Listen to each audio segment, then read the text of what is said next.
जबलपुर के एक छोटे से गांव में रामशरण की पुराने सामान की एक छोटी सी दुकान थी। उसका चेहरा झुर्रियों से भरा हुआ था, पर आंखों में उसकी गजब की चमक थी। उसकी आंखों को देखकर ऐसा महसूस होता था जैसे समय के साथ साथ उसके काम करने की क्षमता डबल होती जा रही थी। उसने अपनी दुकान का नाम रखा हुआ था यादों का बाजार। ध्यान से देखो तो रामशरण की दुकान किसी कबाड़ी की दुकान से कम नहीं लगती थी, क्योंकि उसने अपनी दुकान में पुरानी घड़ियां, टूटे खिलौने, रेडियो, पीतल के पुराने लोटे, माँ के कड़े, रुमाल और दादी की चूड़ी जैसी चीजें रखी हुई थी। और वो लोग खरीदने भी आते थे, क्योंकि लोगों की उनमें यादें बसी होती थी। एक रोज उसी गांव के अंदर इंटरनेट मार्केटिंग और ब्रांडिंग का मास्टर मिस्टर अर्जुन आया, और वो घूमते घूमते रामशरण की दुकान पे पहुंचा और हंसने लगा। बोला, बाबा क्या ये टूटे फूटे सामान आप बेचते हो? इसे खरीदता कौन है? और आप क्या ही कमाते होंगे इसे बेच करके? रामशरण ने उसके सामने एक छोटी सी मिठाई की डिब्बी रखी और मुस्कुराकर कहा, बेटा जरा इस डब्बे को खोलना।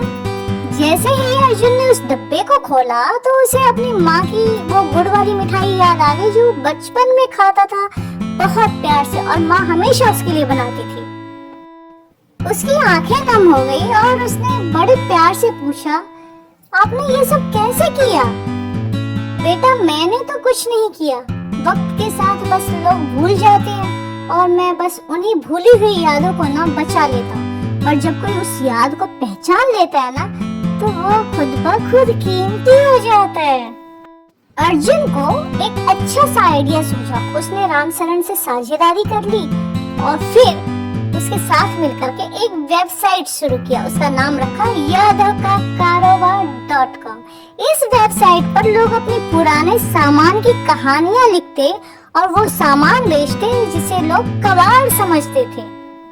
हर चीज के साथ एक कहानी जुड़ी होती थी। जैसे ये वही रेडियो है जो कभी मेरी दादी बड़े प्यार से हर रविवार को सुना करती थी।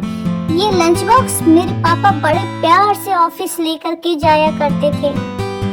ये गुड़िया तो देखो, ये गुड़िया मेरी बहन को पहले जन्मदिन पे मिली थी।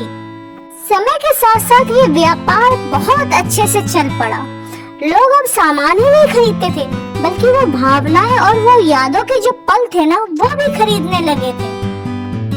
अर्जुन रामशरण के साथ रह करके इतना इंटेलिजेंट हो चुका था कि अब वो इंसान के अंदर जो उसकी भावना छुपी होती थी उसको पढ़ लेता था और फिर एक कहानी बना करके पेश करता।